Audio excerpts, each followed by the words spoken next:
Now, Professor Stephen Houlgate, great pleasure to be with you again.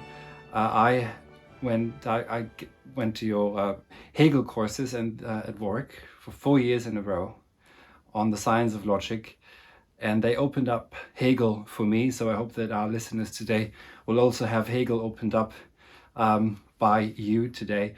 And your work, one of your books, is the opening of the science of logic, which was a response, I think, to Heidegger to a certain degree, and Derrideans and Heideggerians that you were exposed to while you were a professor in America.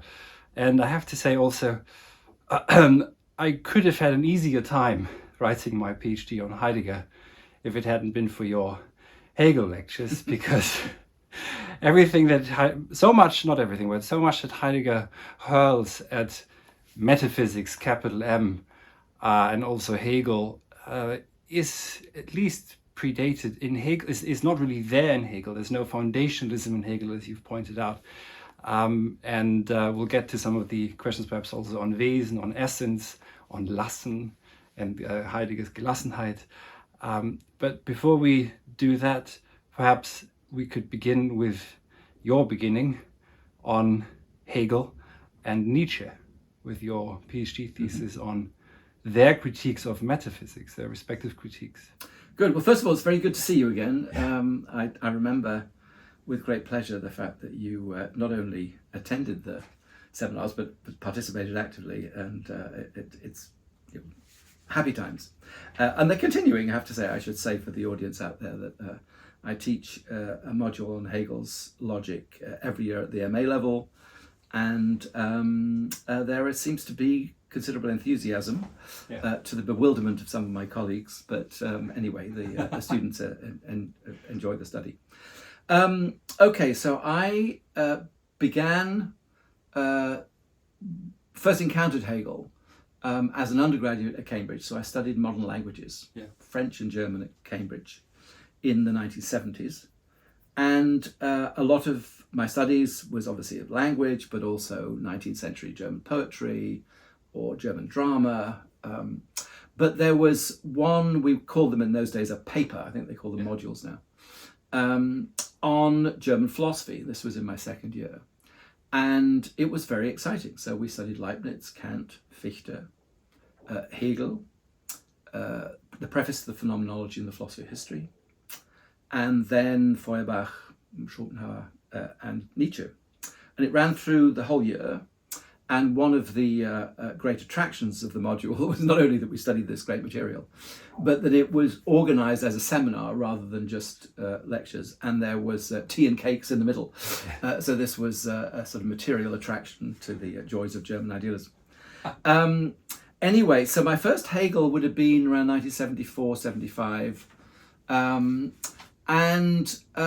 Yes, after the rigors of Leibniz and Kant, which I found really quite challenging, in fact, none of us quite understood what was going on, I found Hegel spoke, as indeed did Nietzsche, spoke to me in a much more direct way.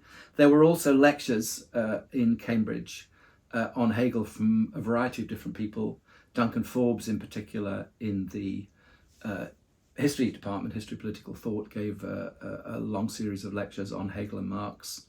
And there were other people in the French department, English department, and theology.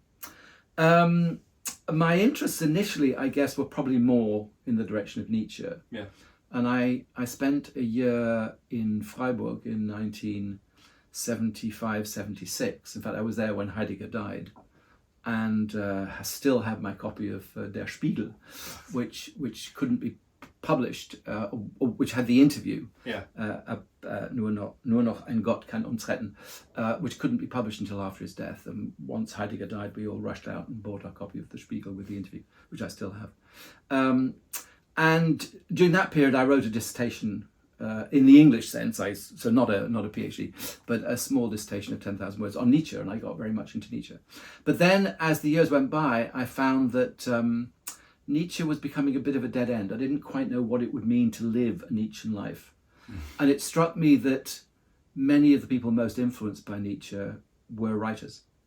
If you think of Thomas Mann, you think of George Bernard Shaw, H.G. Wells, a lot of other people like this. But what it would be to live a Nietzschean life, and was unclear. In fact, many aspects or certain things that Nietzsche says are not unlike Kierkegaard, in that the transformation seems much more inward than it is exterior. So, Nietzscheans will still help old ladies across the road. They will still pay their taxes. It wasn't clear that it would be any different.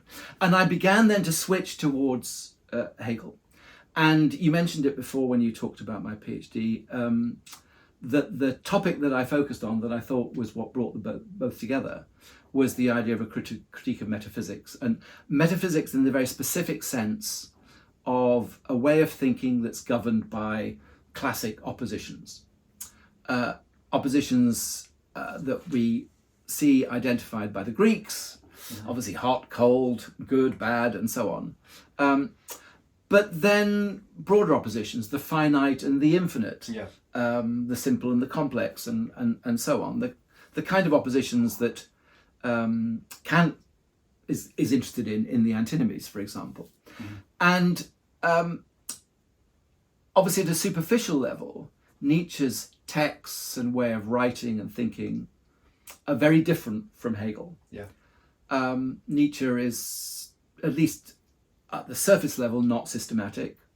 Particularly some of the middle period texts they're called aphoristic, whether you can really call a 3-page short essay an aphorism, I'm not sure, but anyway, they're often called aphoristic, and Nietzsche will begin a whole set of new thoughts, seemingly sort of out of nothing, and then of course the writer is challenged to put these thoughts together in various ways. Hegel's, on the other hand, is much more explicitly developmental, his thought, and his writing is not anything like as elegant or as punchy and exhilarating as Nietzsche's is. But what seemed to me to bind the two together was this idea that both see a problem in the oppositions of metaphysics. And I guess without going into too much detail, I came to the view that Hegel's critique of the opposition of metaphysics was imminent, in that what he was interested in was the way in which those oppositions sort of undermined themselves and turned themselves into moments of unities that arose out of that process. Whereas Nietzsche struck me, there are elements of immanence. He will say, for example, in The Birth of Tragedy, that the Socratic concern for truth turns into sort of modern science, which then turns against religion and against morality, and you get a sort of a Selbstüberwindung der Moral, a self-overcoming of morality. And this was what someone like Walter Kaufmann picked up on. So Walter Kaufmann, who was, I suppose, at that point, the major thinker who had pulled Hegel and Nietzsche together, thought that yes, there was a common thread there of self-overcoming. And I guess I was less convinced, and what struck me was that there were certain oppositions structuring Nietzsche's thinking, even though he saw himself as a critic of those oppositions. Clearly inherited from Schopenhauer, the distinction between, I suppose you could call it sort of the strong and the weak, the healthy and the sick and the decadent, but also at a more abstract level, Nietzsche's critique of the very idea of being or of identity is often grounded in a preference for becoming. And Nietzsche even. Reines werden. So Nietzsche will say things like, there is no being, there's only becoming. Hegel would say, no, that's not right. There is becoming because there's being, because being proves to be becoming. Similarly, Nietzsche will say... Pure becoming on its own would collapse back, wouldn't it? It would lapse back.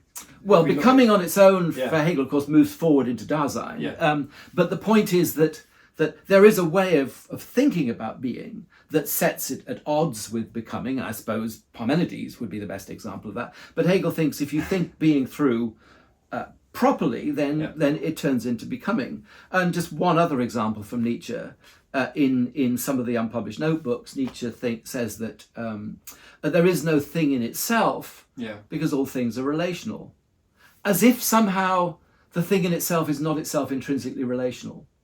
Whereas Hegel would take exactly the opposite view, that actually when you think through the notion of being in itself, an sich sein, it proves to be other related out of itself. So I guess I came to the conclusion that that Hegel was a more thorough critic of the oppositions of metaphysics, because he was an immanent critic of those oppositions, than Nietzsche was. And it doesn't mean I've dumped Nietzsche completely. I still enjoy reading Nietzsche and still draw on Nietzsche in many ways.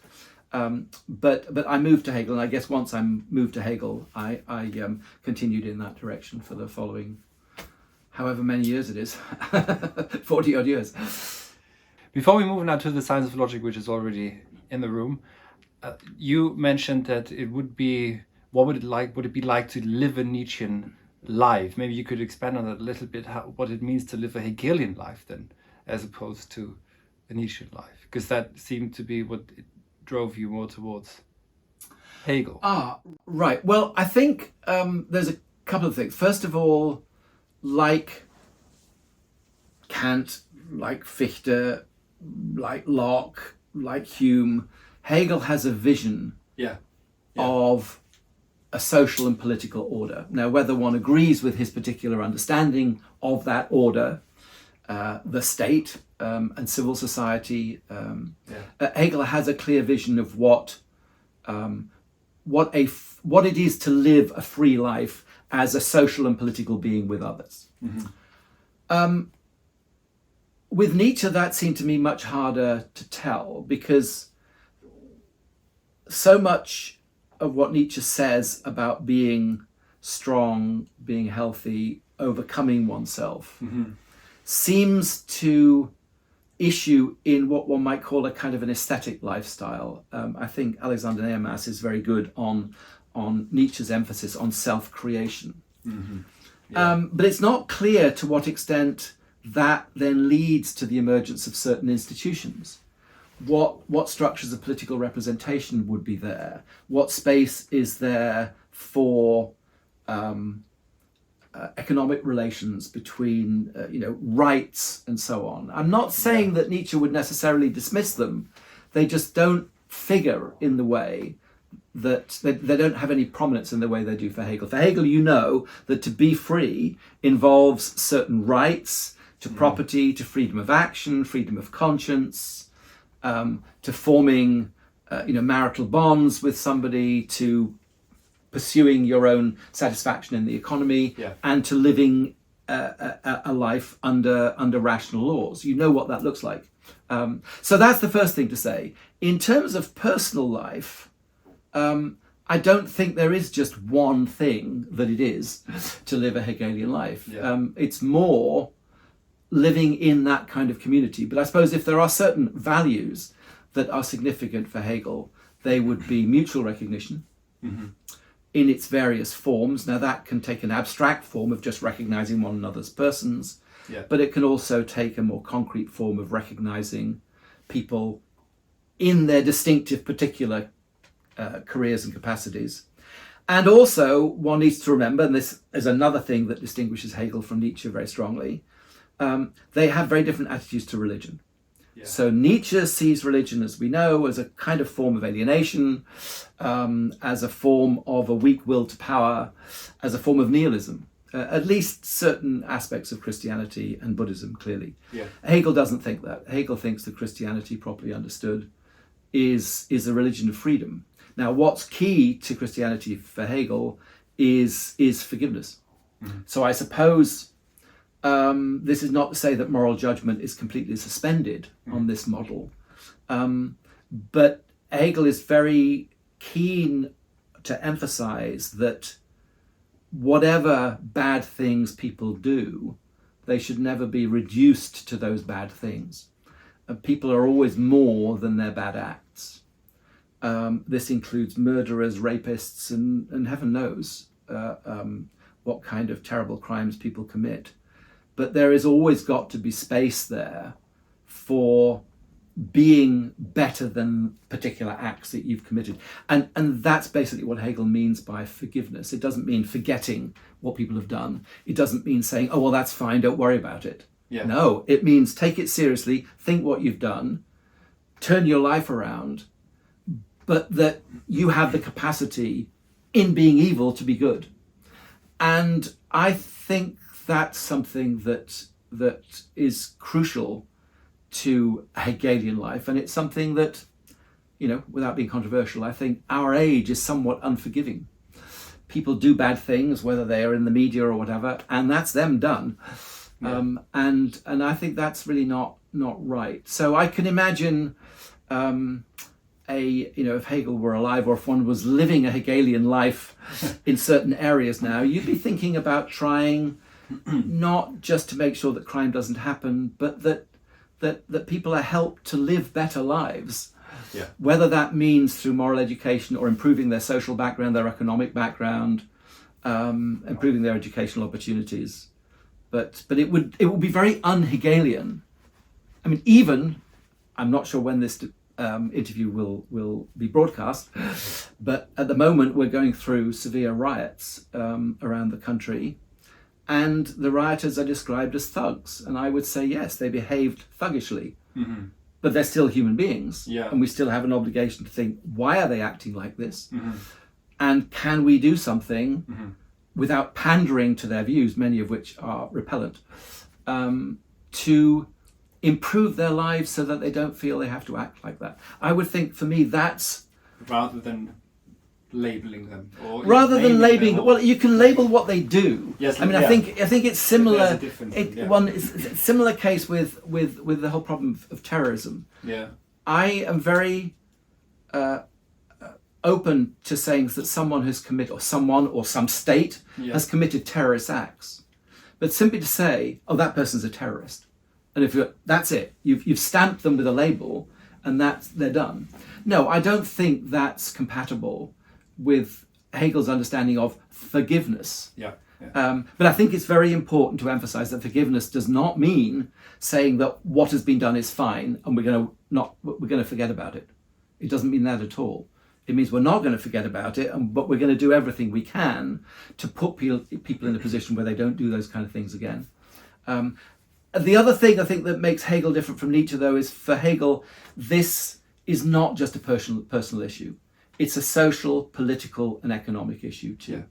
Yeah. And if it's not to say that people are simply victims of their social upbringing, but that they don't live in a vacuum. They live in relations with others, and you can't just expect people to sort of lift themselves out of a difficult social background without providing jobs, providing proper opportunities to the community as a whole. And we have a tendency in this country at times, and I'm sure in other countries, almost to forget about certain communities and to think, I mean, it's not stated openly, but the way we treat people is, if we live in that part of the country, we don't worry. And that's wrong. We should not do that. And I don't think that, for me, as a Hegelian, that's not how you treat, wherever people live, that's not how you treat people. And for a hardcore Nietzschean, it would be... Well, I'm not sure that, to be fair, because I love Nietzsche, I think Nietzsche is... A misunderstood Nietzscheanism, shall we say? Okay, well, let me a properly understood Nietzsche. Yes, I think would be also interested in helping people flourish. Yes. Oh, absolutely. Yeah. I think it's important that this opposition between the strong and the weak, the healthy and the sick, although at times it looks, when you read the genealogy, for example, as if Nietzsche's talking about different types of people. But when you read elsewhere, he's talking about different aspects in all of us. Nietzsche acknowledges he's got weakness and decadence within himself, and we all have it. So that opposition can be something that we find within all of us, and it means then that the kind of strength, the creativity that Nietzsche is actually trying to promote is possibly also to be found within all of us. So I don't think Nietzsche is someone who just wants to condemn one part of of humanity and simply focus on the Goethe figures, the geniuses. But I don't think Nietzsche has a subtle enough, or perhaps explicit enough grasp of the role that institutions play, for example, that social organization plays, that economic interaction plays. So that's where I would fault him. Now, the hardcore kind of Nietzsche in inverted commas, of course, would take a different view. But I think Nietzsche is a lot more subtle than that. So I think Nietzsche cares about. I think Nietzsche is a humanist. I think he cares about what he sees as the flattening out of humanity. But I don't think that means he just wants a few mountains sticking up and the rest can be flat. No, I don't think he means that. At all. Yes, But there are times in which he writes as if he thinks that. And I think you have to almost sort of read him against the grain of what he says explicitly to tease out the implications of what he's saying. He's screaming at us, I sometimes think. Yes, he's screaming at us.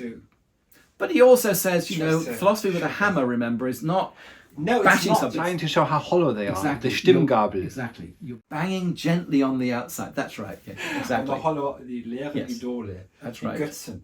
Sehr schön. So, Ken Cheems, obviously, just to mention him briefly. Ken has this, makes very strong the notion of the master drive and the ordering of drive. So die Triebe in Nietzsche. And then there can be sickly drives and healthy drives, but they must be in a good order. Quite similar, I think, to Kant in the Religionsschrift. Die Triebfedern that must be ordered in a certain way so that our character is formed well. Can I just one brief comment on that? Yes.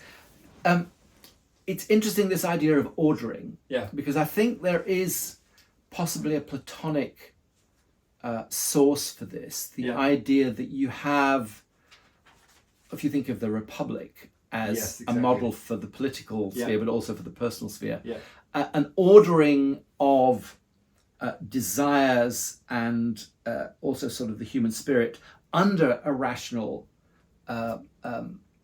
governance, can we say. I think Hegel's more Aristotelian. I think Hegel's view is much more developing the habit so that we internalize the requirements of reason. It's not to say that Hegel doesn't think that some kind of ordering or governance is not, is unimportant. It is very important. But he's also very interested in the idea of developing a second nature. Now, Nietzsche also actually is interested in habit forming, but so this is where things get a bit muddy. So the forming of habits is also absolutely vital to Nietzsche.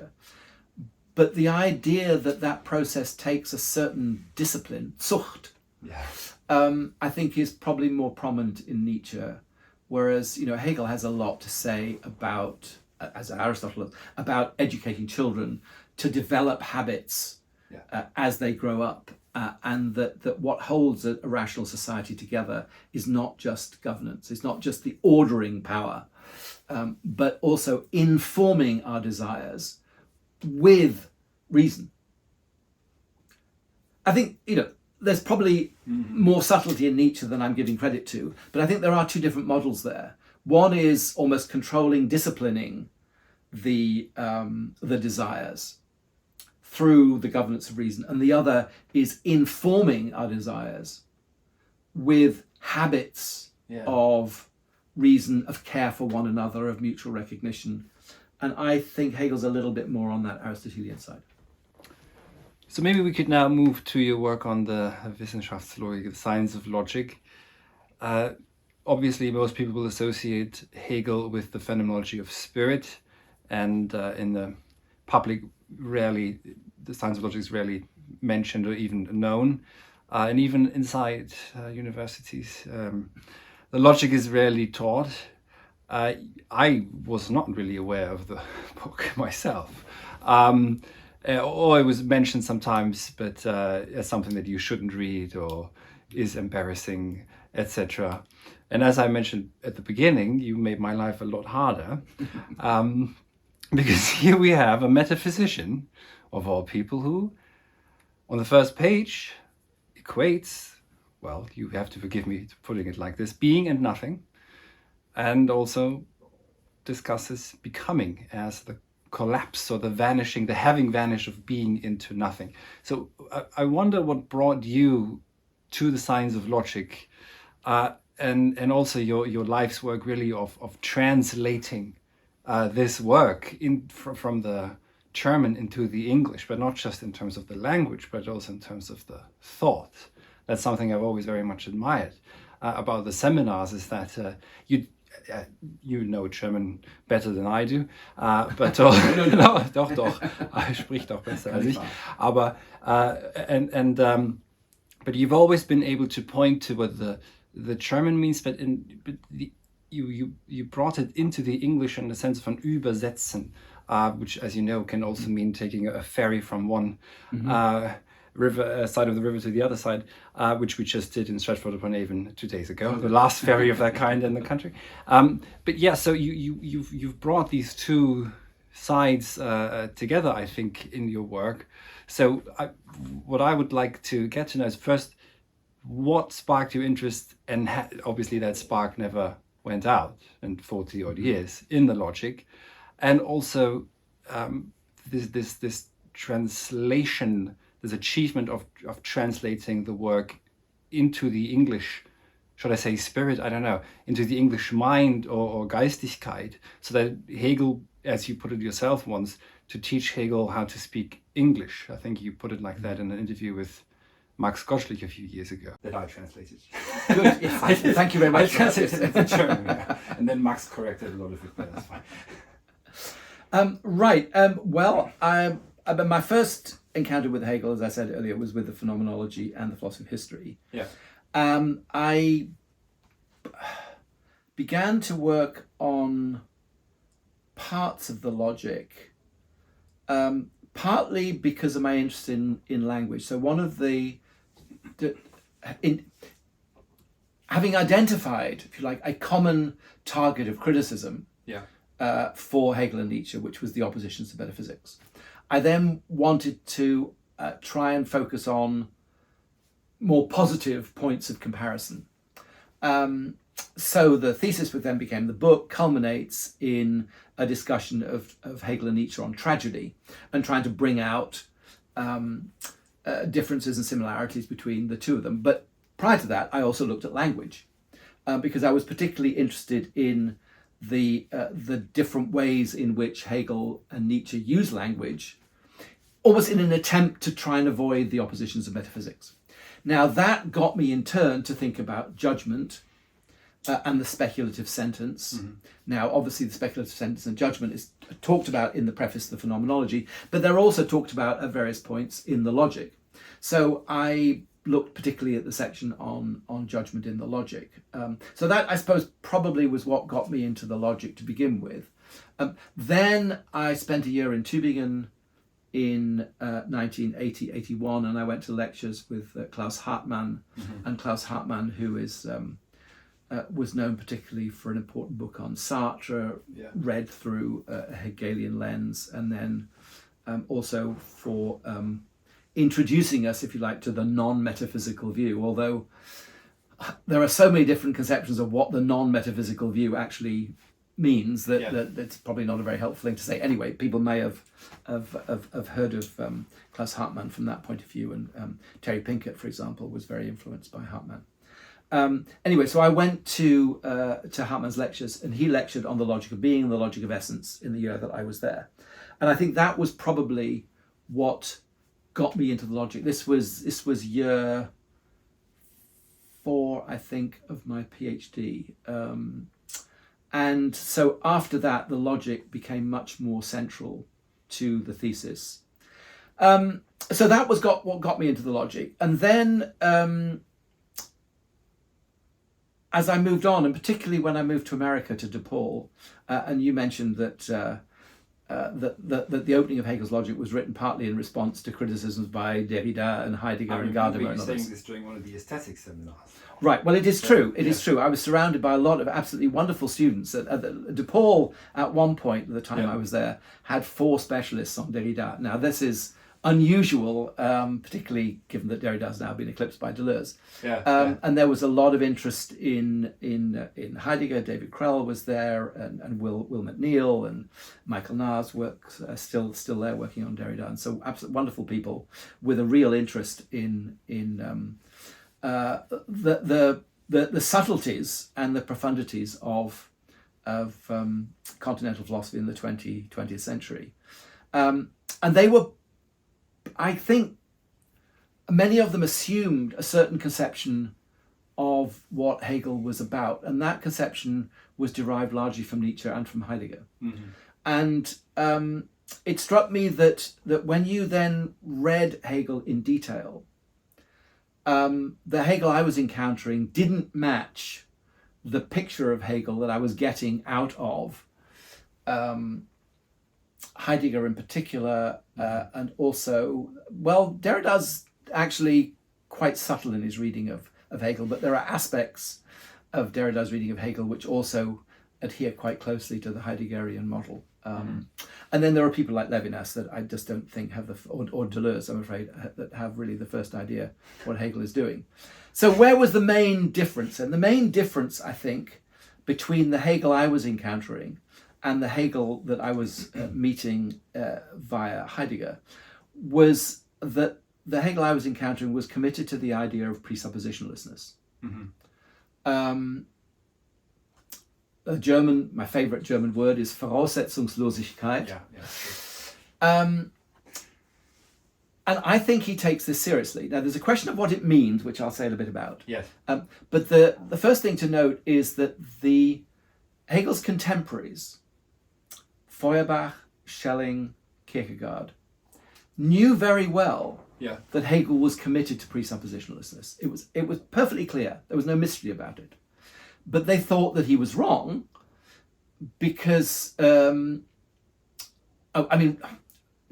wrong to aspire to some degree of suspending of assumptions, but wrong to think that you could think without presuppositions altogether, because each of them in different ways identified various assumptions that underlie Hegel's thinking from their point of view. And of course that carries on with Nietzsche, with Heidegger, with Gadamer, and other thinkers as well, even into Deleuze in Difference and Repetition.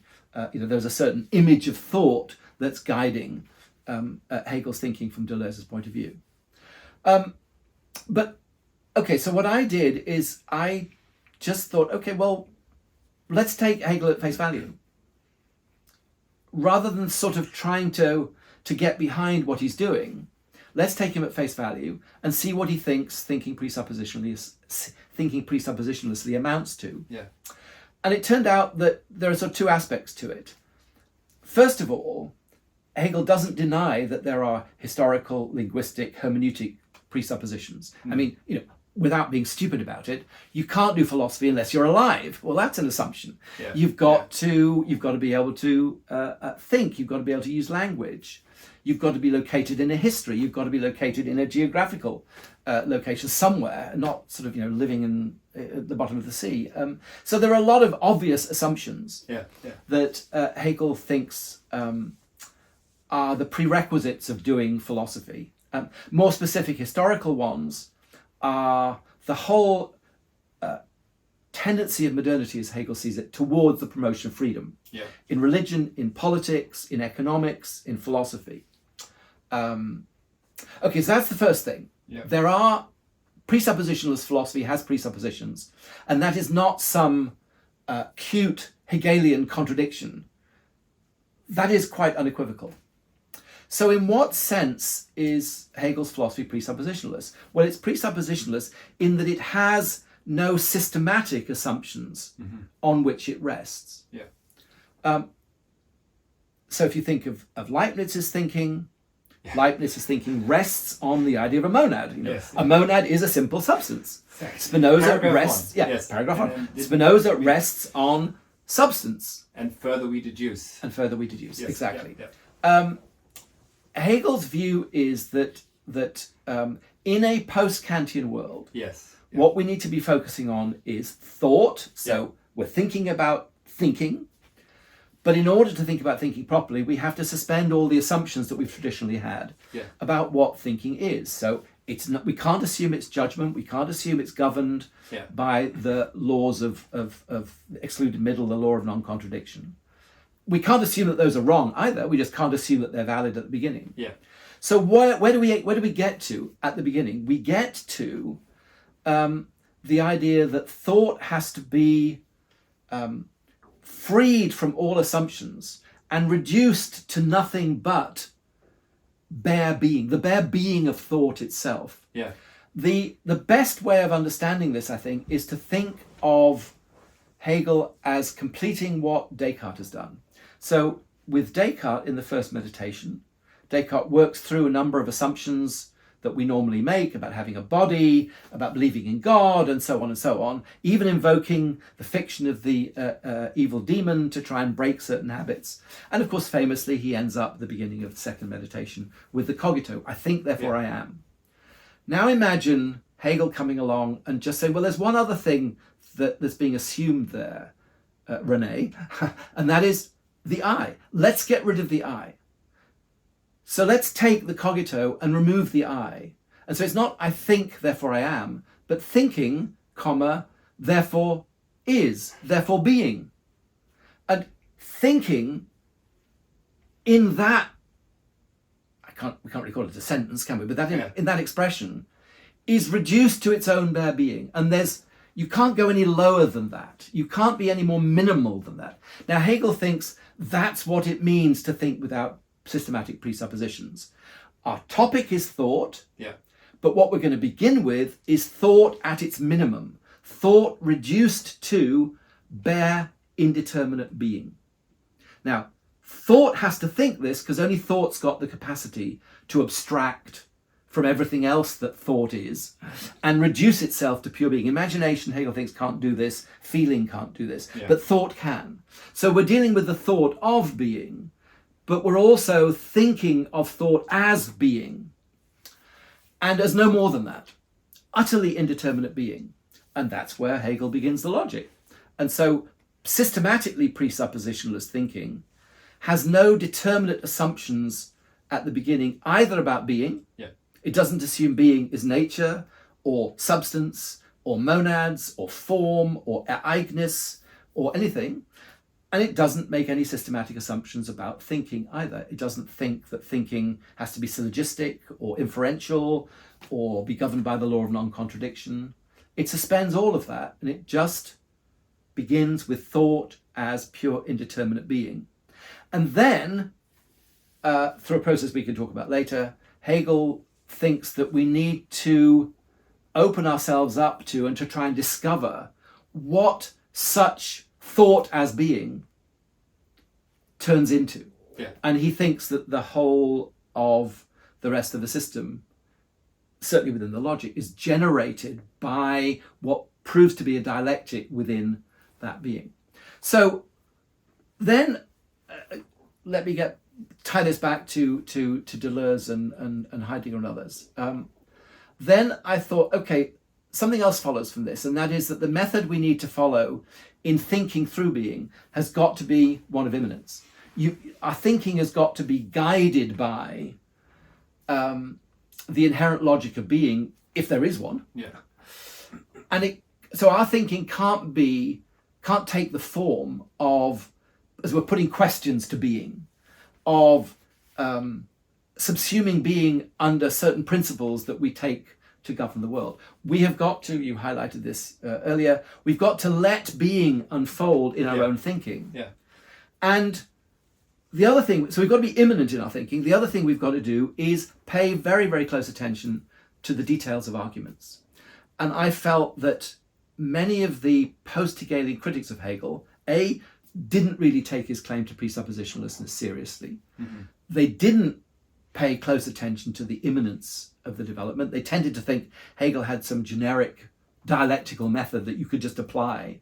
And so that method often comes out in a rather wooden way. And they often didn't pay attention to the details. So they would be interested in Hegel's total vision. And so, what are some of the grand things that Hegel says about the idea? I comment on this in Hegel on Being, but Nietzsche says of Wagner that Wagner is the great miniaturist. Wagner is interested in very minute emotions and how they can be expressed in music. And for me, Hegel is the miniaturist. And so I think that's something that was also overlooked. So I guess my approach to Hegel is that it's presuppositionalist, it's immanent, and it tries to be very attentive to details. Now, you mentioned the question of, translating Hegel into English. Yeah. I think the secret there is not really a secret. It's just, I think, I try and write in shorter sentences. I don't always succeed at this, but I try and have sentences where you don't pack too many thoughts into one sentence. Yeah. Whereas Hegel will have these Schachtelsätze where you have these long, complicated concatenations of sentences. Deutsche Sätze. Yeah, I don't like doing that. I try and avoid that. The other thing that those of you who've read Hegel might have picked up on is that Hegel often leaves his pronouns somewhat indeterminate, and so you're thinking, what the heck does there's some claims, and then there's an it or an s or an er or a z in German, and you're thinking, what does it refer back to? And then I've got to stop and try and match it up. So I want to make my sentences quite clear. So I want to make it clear to the reader that this sentence is about this particular point. And so I think translating Hegel into English is partly doing that. Shorter sentences, making clear what the subject matter is, but not losing the spirit of what Hegel's doing, not losing the dialectic. Yes, and that's the difficulty. Not to lose that. Not to lose it, yeah. I think this is paraphrasing you a bit from the opening of the Science of Logic. You say the German language is breathing through Hegel, but it's still possible to translate it into English if that spirit is encapsulated. Yes, because unlike Gadamer, I think the German language itself is particularly well suited to express what Hegel is trying to express, and I think Hegel understood that. Yeah. But I don't think that Hegel is a universalist. I mean, Hegel is still belongs to the tradition of rationalist philosophy. Yeah. He is a universalist. He thinks that what we're doing in the logic is telling us about thinking. Yeah. Now, thinking is inseparable from language, but it's not reducible to it. And it's not particularized in the way that language is. So, in principle, it might need a bit of bending, but you can turn any language into an expression of speculative thinking. Yeah. Some languages it's more difficult, some languages easier. But there's nothing proprietary, or rather doesn't think that, let me rephrase that, Hegel doesn't think that German has a sort of proprietary claim to speculative thought at all. And I think absolutely not, otherwise I would give up, obviously, I would only write in German. And I think you've got to be able to translate, but translating means, well, you said it means keeping the spirit, but also the details of the argument. It's not just having some vague feeling that I'm awash with dialectic. I think I need to spell out the details of the argument, and perhaps in a way that appeals to Verstand. I mean, one of the distinctions Hegel makes, which is picked up from Kant, is between understanding and reason, Verstand and Vernunft. Yeah. Verstand, very simply, divides the world into finite and the infinite and so on, the one and the many. Vernunft is more dialectical. It sees opposites turning into one another and being united with one another. But Hegel argues that Vernunft has got to be presented in a way that Verstand can follow. And so Verstand has got to be able to become vernünftig. Yeah. So that's really important. You've got to, in a sense, start with where the understanding is and take understanding with you and satisfy some of its demands so that it can then become vernünftig, become dialectical. As you might be well aware, there is a cartoon version of Hegelian dialectics which gets thrown around, which is thesis, antithesis, synthesis. Now, could you please, for once, it won't help, but at least those who are listening, so that they, that our listeners can understand what Hegelian dialectics proper is. Okay. Thesis, antithesis, synthesis is not Hegel. Yeah. There are moments, obviously, with thesis and antithesis in Kant's antinomies, but you don't get that in Hegel. So there is a quite technical definition of dialectic, which is in the Encyclopedia Logic, which is that dialectic is the process in which concepts or phenomena turn into their opposites through their own agency. Yeah. So, and that is a very fluid and dynamic process. So if we think of tragedy as a good example of dialectic in action, think of Antigone and Creon in Sophocles' play, and without getting into too much detail here, let's take the Hegelian view that both of them are in the right. The dispute concerns whether Antigone's brother can be buried inside or outside the city. And they take different views about this, and both of them take themselves to be in the right, and from Hegel's point of view, both of them are in the right. But in being right, they're both wrong, because they violate the right of the other. And it's the wrong in what they do arises from the way in which they're right. So for Hegel, you can be right in the wrong way. And there's a dialectic to that. That take Hegel's account of freedom in civil society, which anticipates various aspects of Marx. Hegel thinks that when freedom is construed in a certain way, particularly, I suppose, in what we might call a very neoliberal free market way, it produces, through its own dynamic, poverty and alienation. So freedom turns into unfreedom through its own dynamic. And there are various, Hegel's philosophy is shot through with other examples. So dialectic is specifically this process in which something turns into its opposite. So the thesis, antithesis, synthesis is, first of all, it seems to separate out the positive and the negative moment. You have thesis, and then you have the antithesis, and then you bring them together in a separate act. You don't have, with Hegel, two separate acts. You have one category or phenomenon turning itself into its own negative, and then reconciling itself with that negative in a higher unity that it generates. So there's no antithesis as something separate from the thesis, and there's no synthesis as a separate act that brings them together. The other thing, just while we're talking about dialectic, that I would urge viewers or listeners to bear in mind, dialectic doesn't happen between A and B. So one sometimes hears people talking about, a dialectic between the individual and society. If you hear anybody ever say there is a dialectic between ...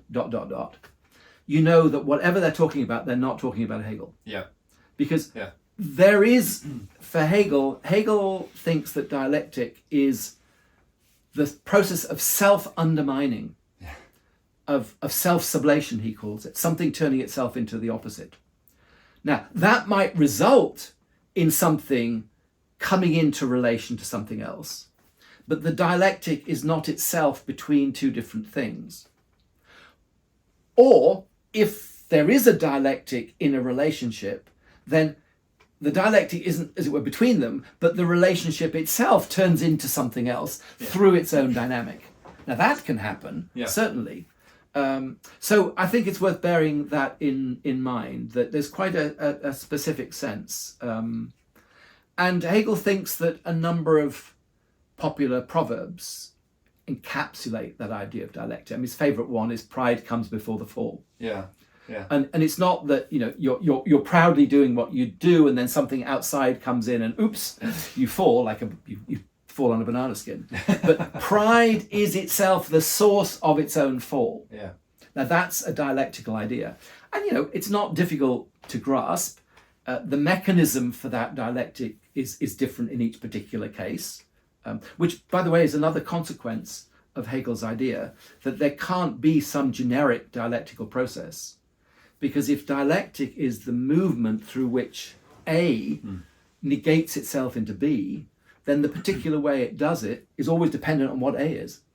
And A might negate itself in a different way from D or F or M. They all do, they all undergo this process of dialectic in a particular way. So I don't know if that helps, but that's what I would say. Especially with that example in the end, I think that will help.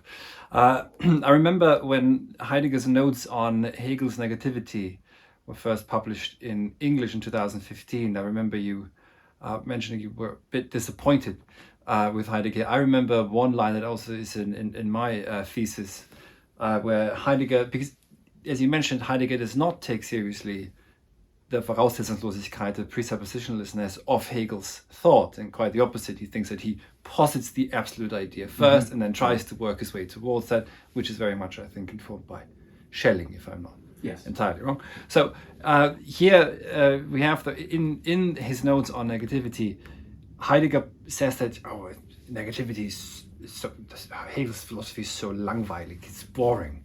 There's no possibility of a catastrophe, and he uses the ancient Greek word. There's no possibility for a catastrophe or something that could be a shock that could come to it from the outside, or a turning event, etc. Because even negativity is already sublated. It is in the process itself. But to me, that seems almost also again a bit of a too äußerliche, external reading of it. For Heidegger, this indicates, the negativity in Hegel indicates an Absicherung, a securitization almost against anything that could happen, so that in the end we will always safely have the absolute idea. Yes, and of course similar things have been said by Derrida. So the broad issue, I think, is the relationship between immanent dialectic and various forms of externality. Yeah.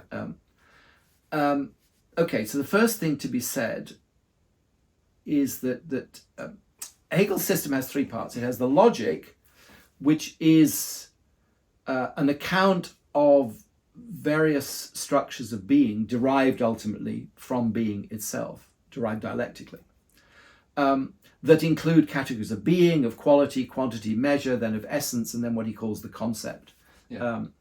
And Hegel thinks that the totality of these categories forms what he calls the idea, and they're moments of being as self-determining reason or idea. So in the course of the logic, being proves not just to be being, but to be the process of its own self-determination. But that's a very abstract way to put things. Yeah. And in the rest of the system, Hegel thinks, well, this being as self-determining reason doesn't just exist on its own, but it in fact manifests itself as nature and as Geist, human spirit. Yeah. Now, nature is, to begin with, the sphere of sheer externality. And one of the dialectical turns that happens in Hegel's system is at the end of the logic, for reasons I won't go into at this point, the self-determining idea or reason, logos,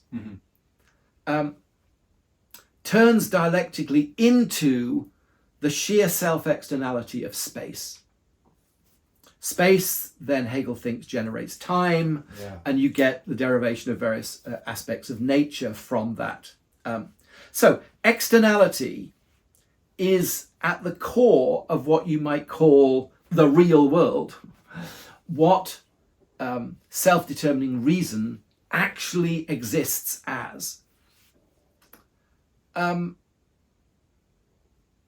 Okay, the sequence here is quite difficult to get right, because Hegel thinks in our order of knowing, we begin by articulating the basic logical structure of being. But in the course of doing that, it turns out that being proves to be nature.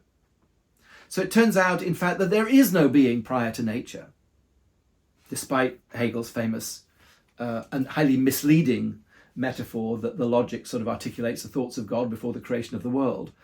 There is no temporal before the creation of the world for Hegel. Yeah. There's a logical before, but it turns out that logical before is immanent in the nature to which it gives rise. Now, nature is the sphere of externality, and that externality lingers on in various forms throughout the whole of the rest of the philosophy, throughout the philosophy of right, Hegel's philosophy of freedom, throughout the philosophy of history, of religion, of aesthetics, and so on. So Hegel's well aware that there are externalities to which human life is exposed. Yeah. And these might be cosmic externalities as well as just, historical and geographic externalities. Yeah. But having said that, what he's interested in is the extent to which there is a rational core to nature and to history and to human life, which, if you like, manifests itself, asserts itself in and through the various externalities to which we are exposed. So let's give an example. It's an example that Hegel himself gives in the philosophy of history. Yeah. Hegel thinks that the philosophy of history is the process in which humanity, over 3,000 years, has come to a deeper understanding of what freedom is. Yeah. And has come to the point at which we have formed states that, although not perfect, enshrine basic rights better than, let's say, the Romans did, or the ancient Egyptians did, or the ancient Chinese did. Now, leaving aside whether people agree with that model, this is how Hegel understands history. And he thinks that there is a certain logic that leads you from one stage of freedom to another until you get to the point of what he calls the rational modern state. And he draws an analogy with a human being growing up. And so if we think of the development of a child up to adulthood, we know that there are certain stages that we can say are necessary. But we also know that there will be a number of different contingencies that can happen in the course of that child's and adult's life, which can be significant. And we also know that certain children grow up and don't make it to adulthood. Things intervene, and the child dies. Now, there's nothing in Hegel's system that precludes that. There may well be worlds out there. I think Hegel, with Kant, is perfectly open to the idea that there's life on other planets, and there's no reason why there should just be life here. And it's perfectly possible that Geist got going, it got up as far as the Greeks, and then kapow, an asteroid hits and they're done. Yeah. There's absolutely nothing in Hegel's philosophy that secures freedom or Geist from that kind of thing. So there are externalities out there.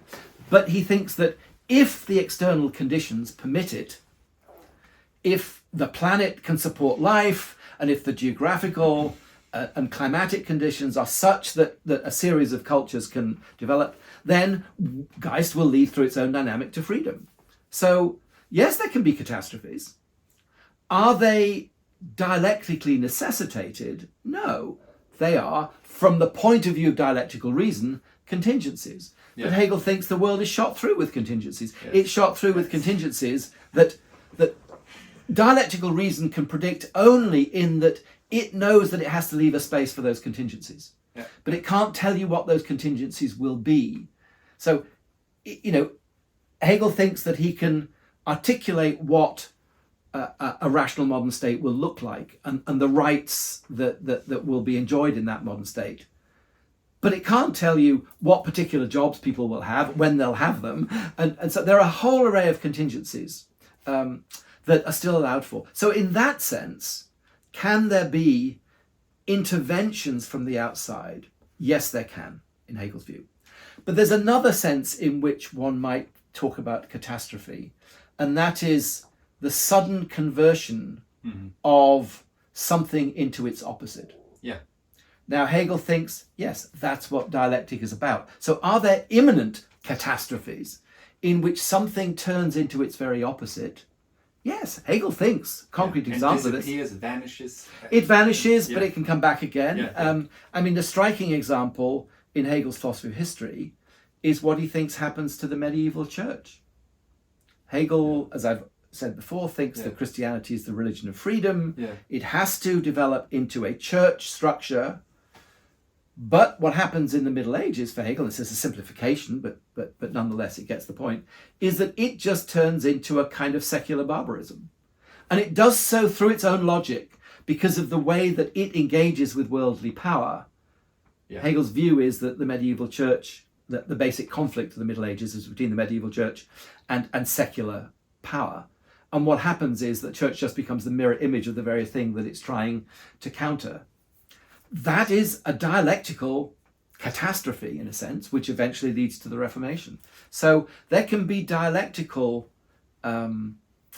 inversions whereby something turns into its very opposite and becomes the very negative of itself. So the question I would put to those who want to emphasize the externality of catastrophe is that they should think of a thought experiment. So if one wants to say, as Derrida does, for example, that everything, all meaning, all internality is somehow contaminated by externalities, ask yourself, what would happen if those externalities weren't there? Mm-hmm. Would that mean that being could just carry on happily without them? Because that's the logical implication. If you think that it's externalities that cause the disruption to identity, to meaning, to spirit, then the implication of that is that if those externalities were not there, everything would be fine and dandy. Yeah. Hegel saying, no, it wouldn't be fine and dandy. If there were no externalities there, being would still be dialectical. It would still be subject to its own internal catastrophes. And so in that sense, there is no escape from that negativity. Now, it's true that Hegel thinks that that negativity does eventually lead to human freedom, if the conditions are right. Yeah. But that doesn't mean to say that there aren't painful steps along the way. Yeah. And this is true in history, it's true in nature, and it's true in logic. Yeah.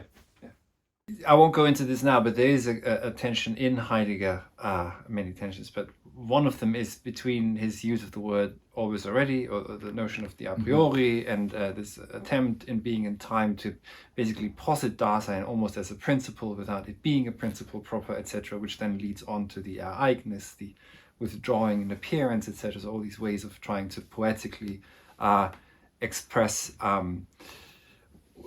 what perhaps in this way he would have to raise to the level of logic, which he never does. And on the other hand, another issue is the absolutization of language in Heidegger. As you know, that the two different houses of being that sometimes can't even communicate or get in touch with, or must remain separate. Also the absolutization of the German language, as you know. And Heideggerese as well. Yes, Heideggerese. Even though I have to say in defense of him, apparently he once said to a student of his, "Hier wird nicht geheidegert." We don't Heideggerianize here. Good. That's more an issue of the late comers in recent times. Yes. So even then, at the very beginning of the logic, proper dialectics already is inbuilt, let's say, in being, but it's non-substantive being. Maybe we should make that distinction as well for anyone who's listening. So would it even be appropriate to say what is being at this stage? Being, well, it's the word being in both German and English. Well, it's slightly different because in English you can think of it as a noun, but also as a gerund. Yeah. So it has that verbal aspect to it. Sein is a noun, but I suppose an infinitive. Yeah. So the gerund would be seiend. So there's a slight difference. Yes, being at the beginning of the logic is not a thing. It's not a what, it's not an it. Yeah. It's sheer indeterminate immediacy. Yeah. It's the being that we normally think of. So when you look around and you think that I'm encountering the table, the chair, and they are there. Yeah. It's that is there, is. But then stripped away of all the associations and implications that we normally attach to it. So when we're thinking, well, that chair is there, we mean in space and time. All right, take space and time away. We think there is a thing that's there, take the thing away. And that you're left with just the immediacy, the being, not even being there, because that's got a spatial echo to it. And it's utterly indeterminate. So it's what we ordinarily understand by being, but as utterly indeterminate. And this is quite important, although it may sound a little bit convoluted. It's not to be understood as not determinate. Because to understand being as not determinate or as in-determinate is just to determine it as indeterminate. Hegel wants the indeterminacy of being to be so radical that you can't even oppose it to determinacy. It's just being that is not further determined. In fact, the beginning of the logic is being, pure being, without further determination. Yeah. And the idea there is at the start of the logic, you think being, and you don't then say, oh, well, being is here, not nothing or not something. It's not, you don't mark it off against something else. You just think being in its indeterminacy and then stop and then leave it at that. So that's what being is. Nothing is what that being vanishes into. Yeah. It is the having vanished of that being, the having been lost of that being. It is also utterly indeterminate, but without being. But then Hegel says, but actually that pure nothing has its own immediacy. It's pure nothing. It can nuff as much as it wants to, but that's all it does. It's pure nothing. And in the purity, it is just immediately itself. It has its own immediacy. So it's being again. So it is also lost. And so what you get at the beginning of the logic, interestingly enough, is the vanishing of the two terms. You have being, which vanishes into nothing, which vanishes into being, and so on. And the implication of that is that the purity with which we start, the purity of being or the purity of nothing, is a purity that impurifies itself, that loses itself through its very purity, and ultimately leads to new categories. The first of which is becoming, which is just the name Hegel gives actually to the process in which being vanishes into nothing and nothing vanishes into being. Hegel just names that process becoming. So becoming isn't in a way a third category. Becoming is just the vanishing that both pure being and pure nothing prove to be. And then there are a whole set of other categories. So yes, so now in the course of the further development, being does prove to be determinate. Hegel says actually the indeterminate immediacy of being actually eventually determines itself and takes the form of determinate being. It also takes the form of a relationship between something and something else. So to be initially is very indeterminate and immediate, turns out to involve being determinate, being something, being finite, being one among many, being quantitative, and so on. And there will come a point at which I suppose you can begin to say that being then has a character. It sort of turns into a what. And so by the end of the logic, if you ask what is being, well, being is self-determining reason. Yeah, you can answer that question. But at the beginning, it's not a what. What would you say to those who argue or claim that the logic could also begin with nichts, with nothing? Well, Hegel admits pretty much the same himself. He has a remark that so the context is this, that one of the ways into the logic, there's the phenomenology that gets you into the logic, but another way into the logic is through an act of abstraction, suspending all one's assumptions about being. Yeah. And I've already explained somewhat that if you set aside all the assumptions about being and thinking, you're left with the sort of indeterminate being of thought, which is really just indeterminate being itself. But Hegel says, but imagine that someone came along and pressed you on this and said, well, can't we abstract from being? And Hegel says effectively, well, yeah, sure, if you want to, carry on, you get nothing, but then nothing converts itself back into being. Now, the implication of that is that actually it wouldn't make any difference. There isn't a shadow logic that you could generate by starting from being rather than from nothing rather than being.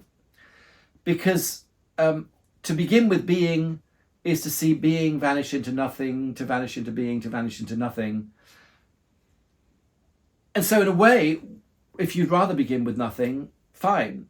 When nothing is taken in its purity, it's lost. And the loss of nothing is its vanishing into being. The reason Hegel thinks that being should be our starting point, Yeah. is that Hegel thinks that philosophizing begins with the world that we're in. Yeah. And we have to take the world that we're in, somewhat like Descartes in the first meditation, and gradually strip away all that we assume about that world. And so what we're then led to is pure indeterminate being. Now, yes, you could, in an external act, abstract from that too. Yeah. But at that point, Hegel thinks, no, what we need to do is just let that being unfold its own dynamic. Mm-hmm.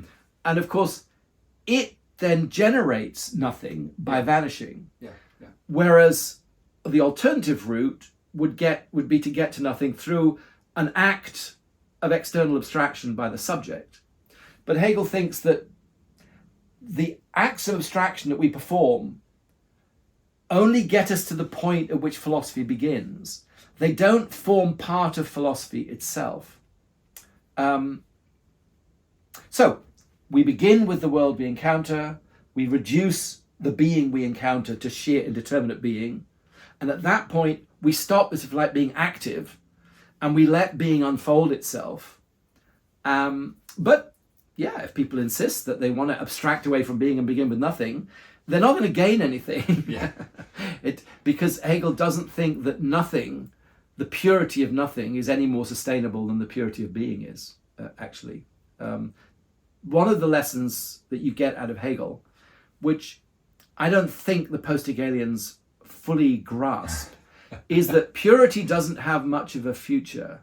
You begin with it in Hegel's logic, and it is lost almost immediately. So the story of Hegel's logic is a story of the self-impurification, of the self-complexification of being. Now, there will be various purities that are then reintroduced, like pure thought at various points, but they too will often suffer processes of impurification as well. So this is why, as a Hegelian, I get troubled by Deleuze speaking about pure difference. I mean, pure difference. How can you can't have pure difference. It's a Verstandeskategorie. It's a Verstandeskategorie. Yeah, exactly. It's That's a right. category of the understanding. That's right. Yeah. It's trying to hold on to grasp something. Now, I'm sure the Deleuzians can defend Deleuze against this, but it's bewildering to me. Should we let them though? I don't know. Absolutely. I'm very liberal when it comes to these things. Yes, very liberal. And I have to say, actually, while we're just on Deleuze, I think this will be a challenge. I don't have time to do it. Yeah. But just as I did my work on Hegel and Nietzsche and tried to find points of comparison, I mean, I think there are points of overlap between Hegel and Deleuze, and particularly Deleuze's interest in, if you like, sort of breaking the hold of the image of thought. Now, Hegel could say, absolutely, I agree with you, Gilles. That's exactly what we need to do in order to philosophize. I think just the implication of what that means and how one breaks the hold of the image of thought is, of course, very different. But they're both aware of the fact that we can be held fast by an image of thought that prevents us thinking, well, in Hegel's sense, it'll be thinking properly and truly. Maybe in Deleuze's sense, it'll be thinking creatively. I don't know. I don't. I'm sorry if there are Deleuzians listening. I absolutely don't want to be dismissive of Deleuze in this respect. Now, the first category is becoming. The first one after being a nothing. Yeah, well, because it's grown together from them. It's the first concrete category, to put it in very Hegelian terms. So congrescere, that which has grown together, is becoming, and being and nothing, however, having vanished, are remembered or recollected in becoming. And so is any further category up until the idea. So even in the idea, I know I'm leaving out 100 steps, but still, the idea would then be one of becoming also. So becoming is active in the idea. It's not a static... no, it's not a static... I put it very crudely. A static entity that is posited somewhere out there, up there.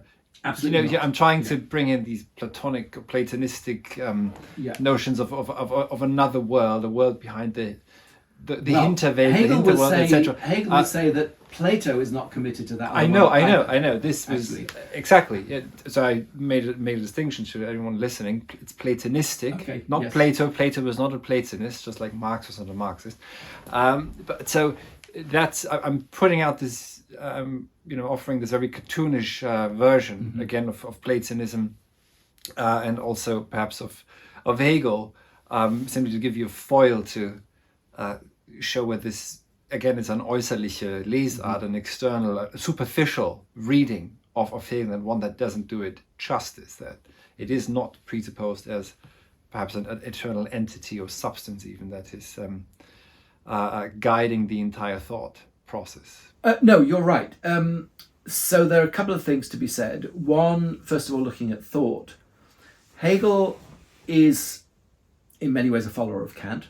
Yeah. Hegel thinks that thought is has a certain freedom, spontaneity to it, and it generates categories in terms of which we make sense of the world. Hegel is critical of the way in which Kant derives those categories. From Hegel's point of view, and I think he's right, Kant derives those categories from forms of judgment, because Kant assumes that judgment is the minimal activity that thinking can get involved in. Hegel does not agree with that, following Fichte. Hegel thinks that we can think of thought in this more minimal way as the very being of thought. But nonetheless, the idea that we can derive categories from the nature of thought itself, Hegel accepts that in the way that Fichte does and Kant does. Yeah.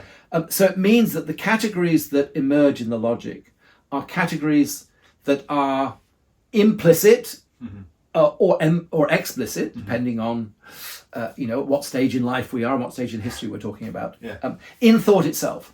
So he says at one point that these are the categories or the absolute is im munde. Yeah. It's always on our lips. Everything we utter and we express in terms of categories that ultimately belong to self-determining reason, and form what is absolute in our thinking. So the absolute doesn't transcend our thinking, but it inheres in our thinking in these multiple different forms. But the same is true in nature. Yeah. Hegel thinks that the various categories that we identify in the logic and then the philosophy of nature don't transcend nature, they're inherent in nature. Now it's more obvious perhaps in the case of the so-called naturlogisch, the natural logical categories, because Hegel associates each one with a natural phenomenon, matter, gravity, light, chemical activity, galvanism, and so on. They're still categorical structures he's talking about, but they're clearly immanent in those particular phenomena that we're talking about. So I think, yes, absolutely. Hegel, again, this is another point of contact with Nietzsche, is very critical of the idea of the beyond. The beyond, it's not to say that we don't think in terms of the beyond, but if you were to ask, is there a beyond? I think Hegel would say, no, there's one world. This is it. This is the world we inhabit. And what we can understand is the logical structure of that world. And we can understand, if you like, the logos that structures that world, which Hegel thinks is inherent in being itself. Now, there are contingencies in this world. So in certain aspects, the world could have been different. Hegel's not Spinoza, for whom this is the world we've got, and this is all it could ever have been. There are contingencies. And of course, I suppose Hegel thinks that those contingencies continue. So the world always has the possibility of becoming different. But the categories that structure the world are immanent ones. And that's very, very important. What about transcendence then? I think Hegel is a critic of transcendence. I think for Hegel, so where does transcendence come in? At a certain point in the logic of being, Hegel thinks that being, to be, proves to involve being finite. And being finite then in turn involves being infinite in certain ways. Now, there are lots of different conceptions of infinity in the logic. there is qualitative infinity, there is quantitative infinity, and there's even infinity in something he calls measure, which is the unity of quality and quantity. In the section on qualitative infinity, there are, by my count, 5 different conceptions of infinity. And they're relatively easy to understand. The first is just endless finitude. If you just think of a series of numbers, 1, 2, 3, 4, 5, and you just carry on adding one, adding one. That goes on ad infinitum. It's a kind of infinity, but it really is just an endless series of finites. And time has that structure in one sense for Hegel. Then there is the continuity of being that runs through that endless series. So that would be infinity number 2.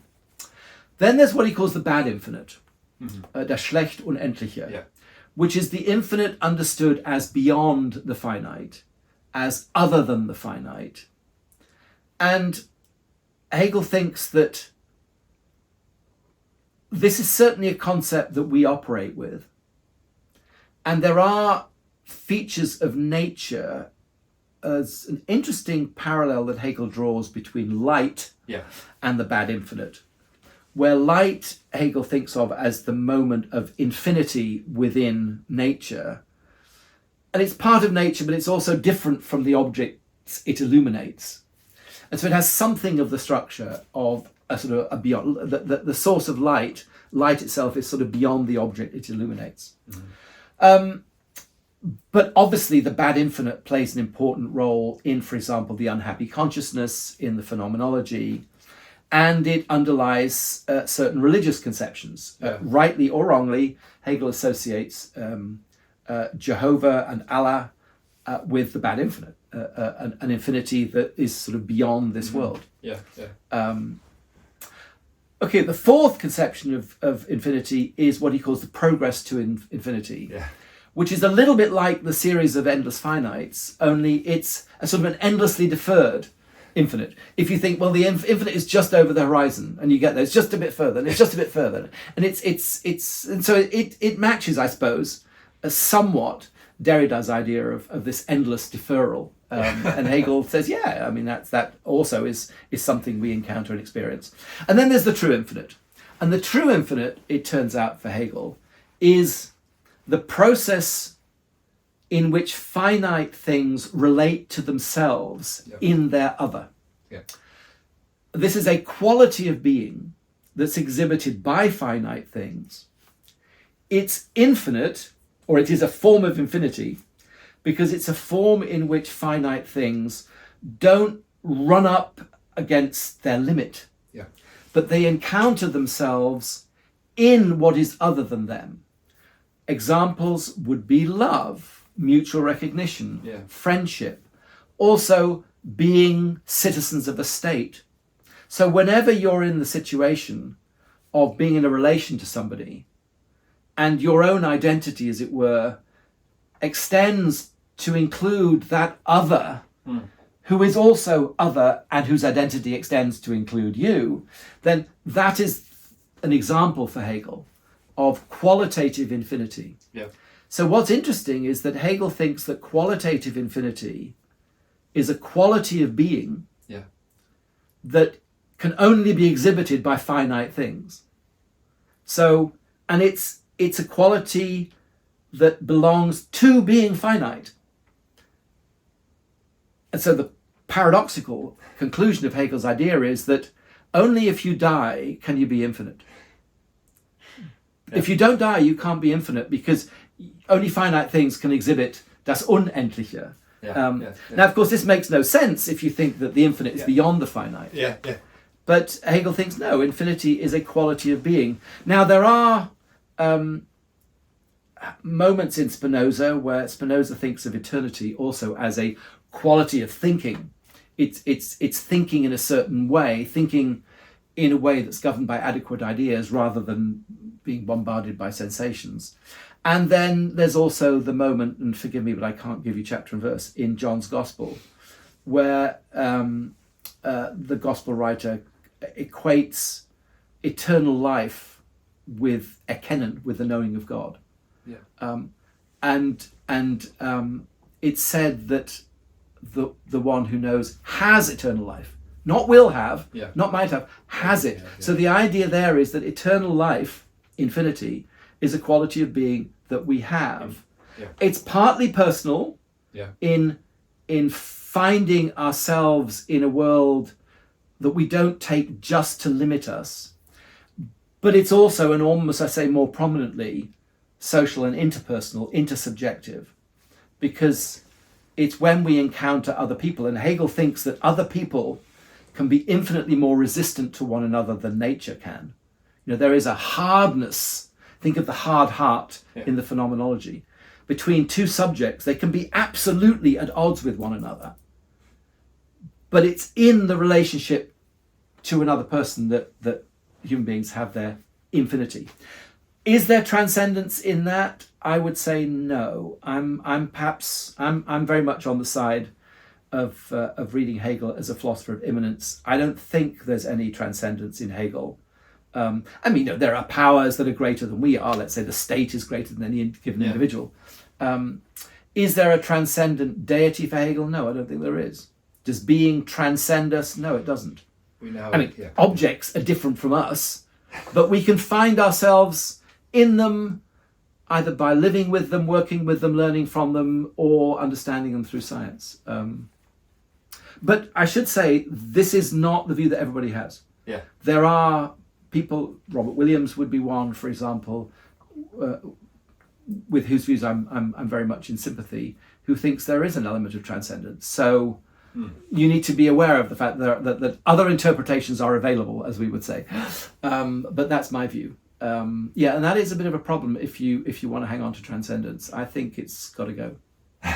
We know how the encyclopedia ends on Aristotle's. Yeah, exactly. Yes. Prime mover. So anyway, you mentioned Kant, that Hegel is a Kantian and thinks that he completes the transcendental system, or extends it, maybe not completes it, but extends it in a way that the aporias that are found in the three critiques are sublated, where Kant cannot go because he does not, for example, suspend with the presupposition of the principle of contradiction or non-contradiction, however people would like to put it. Now, my question is, given the extensive nature of Hegel's writing, he's the first philosophical historian of philosophy. So we say he thinks historically, he addresses art in a manner that is universalistic, looks at the progression towards spirit, getting to know itself more and becoming more free.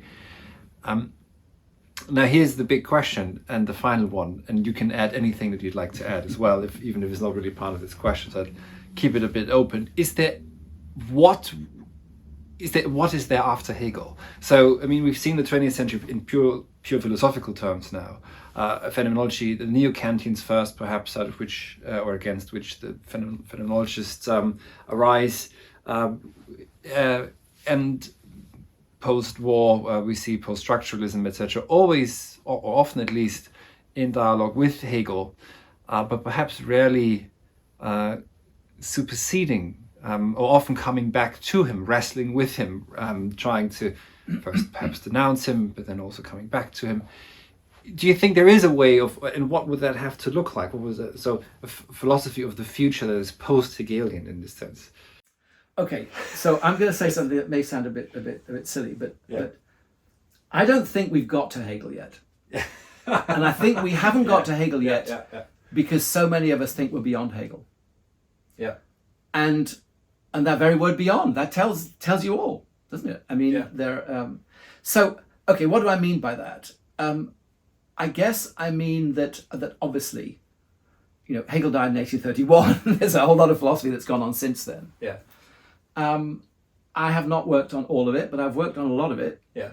I've written on Hegel and Nietzsche, on Schopenhauer, bits on Heidegger, a little bit on Gadamer, on Derrida, on Deleuze, on Brandom, on a lot of people, Wittgenstein. So I've like to feel I've, on Schelling and Feuerbach, had quite a good exposure to philosophy after Hegel. And my feeling is that the material I've read is in many respects pre-Hegelian. Now, some of it for various obvious reasons, take the case of Frege. I mean, in the book Hegel on Being, in the second volume, I have 3 long chapters on Hegel and Frege. I think it's the most extensive study of Hegel and Frege in any language that I'm aware of. I mean, it's a book by itself. It's over 100 pages long, those chapters. And I like Frege a lot. I find him very intriguing and interesting, and I love the way he writes. He's beautifully clear. But he is just the philosopher of Verstand par excellence. You don't get more verständig than Frege. Fine. But then if he's verständig, he's pre-Hegelian. Yeah. I mean, and I take that seriously. I mean, because, again, let's bear in mind, for me, Verstand and Vernunft differ not in the assumptions they make, but in the fact that Vernunft makes no systematic assumptions. Frege makes a whole lot of systematic assumptions. Yeah. In fact, he says we can't think without them. They are the axioms. So it seems to me that obviously I'm not the only one who argues that Hegel's philosophy is presuppositionless.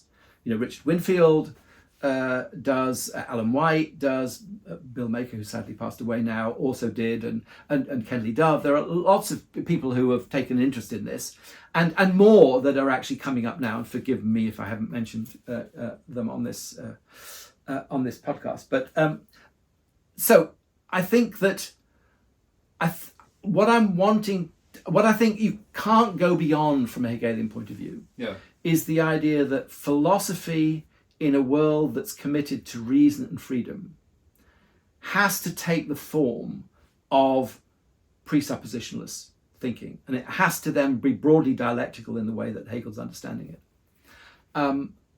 Anything that seeks to go beyond that, in fact, is going back before Hegel. So I don't see either Nietzsche or Adorno or Heidegger as opening up possibilities that are genuinely post-Hegelian, I'm afraid. Yeah. I don't think they are. Yeah. So does that mean we just stop? No, I think there is such a lot of Hegel, but also a lot of our world that hasn't been explored yet in the way that I think Hegel would do, or we as Hegelians would do. Hegel himself says that, if he'd had the opportunity to rewrite the logic, was it 7 times 70 times, then he would have been very grateful, but he couldn't do it. He says, I think the method that philosophy employs here is the right one, but that's not to say that all the details are necessarily right. So I think there's a lot to do in philosophy, but I don't think from Hegel's point of view, philosophy can be anything other than dialectical in Hegel's sense. Now, in terms of history, this is the problem. Hegel thinks that history leads us to what he calls the modern rational state.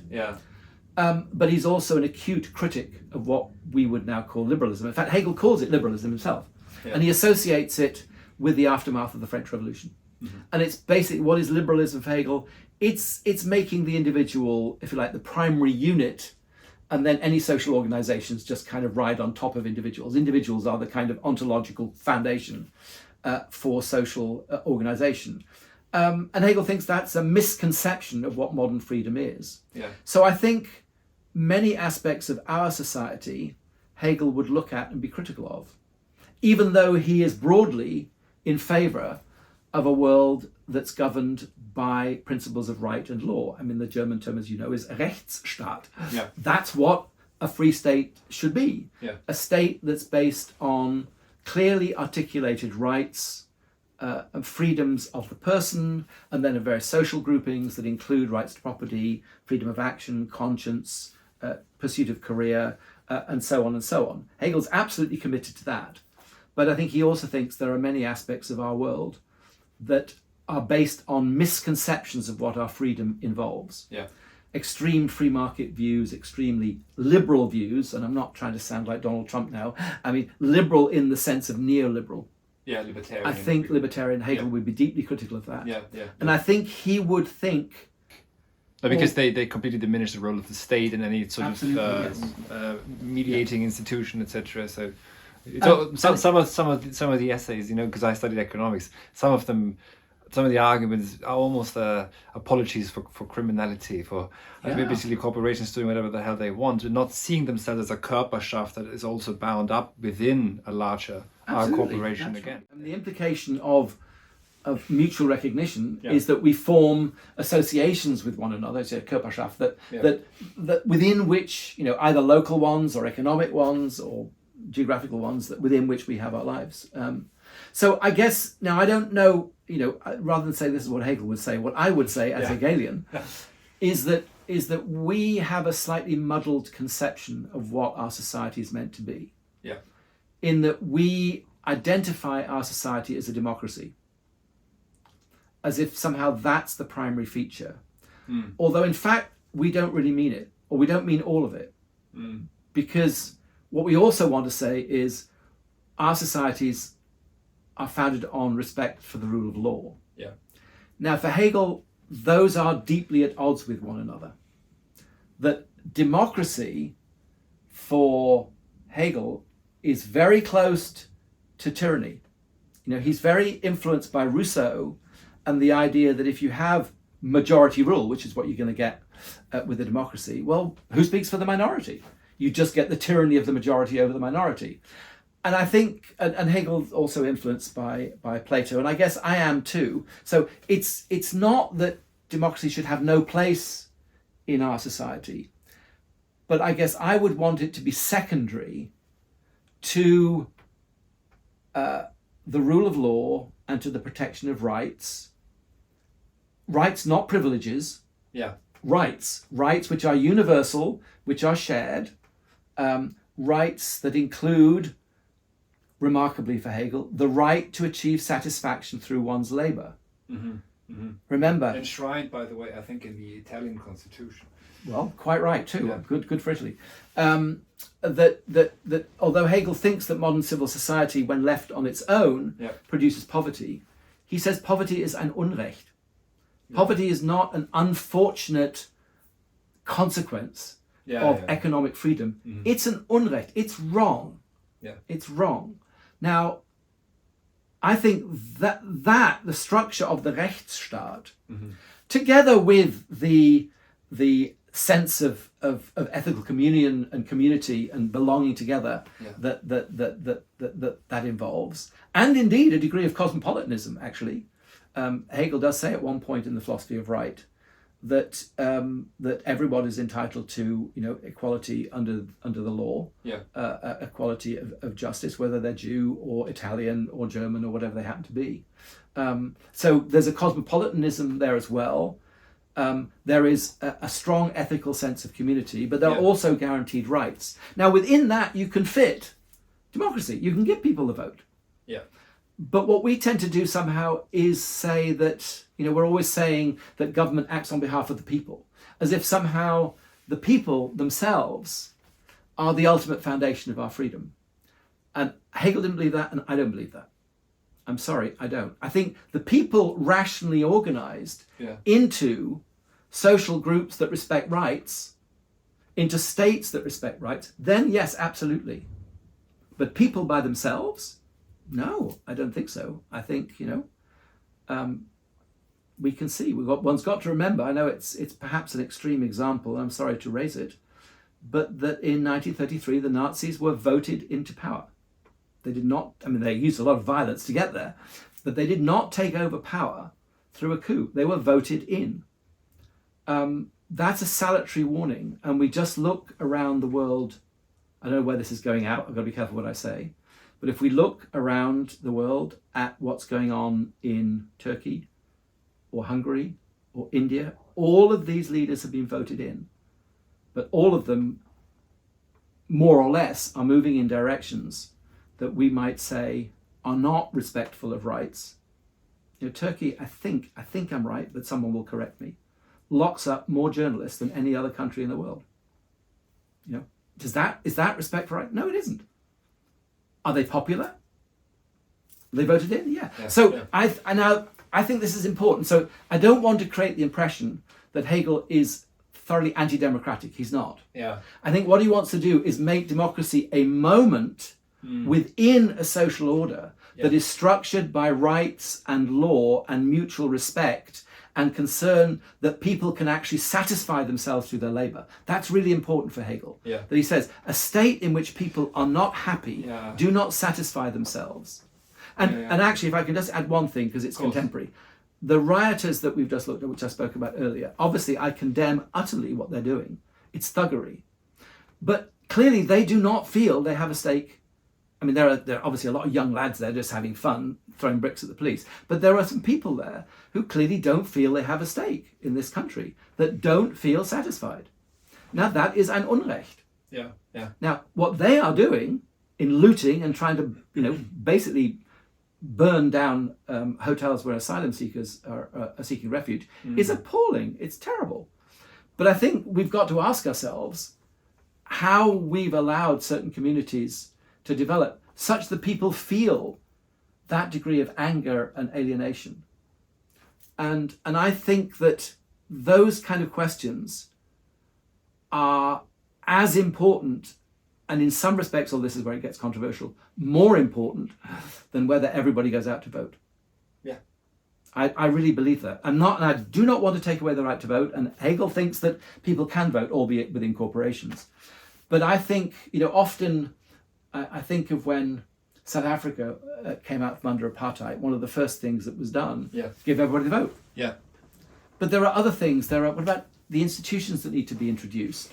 The respect for law, all of those other things. Yes, give people the vote. Absolutely, I've got nothing against that. But make sure the context within which that voting happens is one that is built upon a genuine mutual respect, a genuine concern for one another and concern for one another's welfare and rights.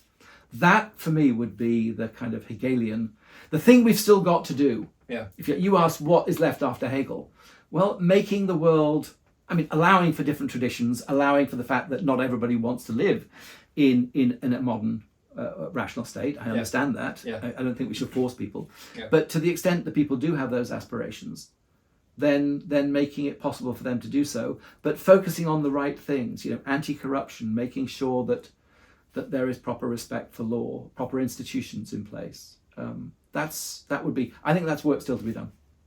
Excellent. Thank you very much. Cool. Thank you, Johannes. It's been a great pleasure.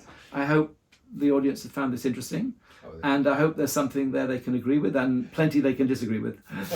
And it's great to see you. And I appreciate all the work you've put in to the various interviews you've done and the preparation for this interview too. Thank you, Stephen. All the best. Thank you.